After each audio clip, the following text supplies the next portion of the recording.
Tenants with pets protection for landlords key to progress. NOAA's new report finds that whilst landlords have concerns about renting to tenants with pets, 28% of landlords were in favor of improving access to pets in rental properties if better protections for landlords are introduced, whilst a further 18% supported access to pets in rental properties generally. A further 53% stated that pet ownership is important, compared to only 3% who stated it was not. NOAA describes as most telling that 70% of landlords felt that more protections need to be in place for landlords that do allow tenants to keep pets. To stay up to date with latest top stories, make sure to subscribe to this YouTube channel by clicking the button above this video. One respondent said that the Tenant Fees Act 2019, which restricts landlords to take a 5-week maximum deposit in all cases, had meant they were unable to continue letting to pet owners, as this deposit simply would not cover the costs associated with pet damage if caused. NOAA says appropriate options could include allowing an increased deposit to be taken to specifically cover pet damage or charging tenants an increased rental rate or pet premium, or allowing an insurance policy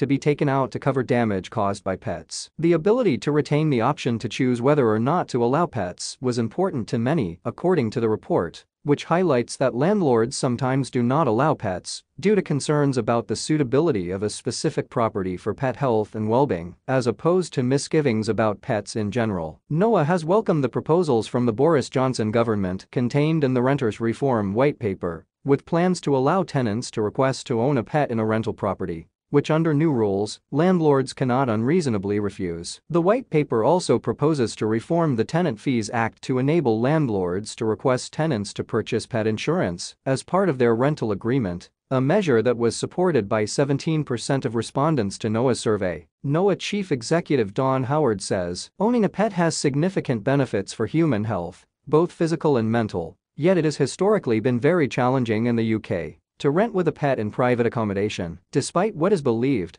our own research has shown that many landlords are not necessarily against allowing pets, as long as their assets are protected. This finding backs up the changes being proposed in the Renters Reform White Paper and should encourage the government to move forward with the proposals at pace. The additional protection set to be introduced will ensure that responsible pet owners can keep a pet in their rental home. Meanwhile, landlords can rest assured that any pet damage that may be caused during the tenancy is covered through a pet insurance policy. In all, the government's proposed rental reforms represent a positive move for responsible pet owners in the rental sector and a win for landlords who can now widen their pool of rental tenants whilst being fully insured against any potential pet damage.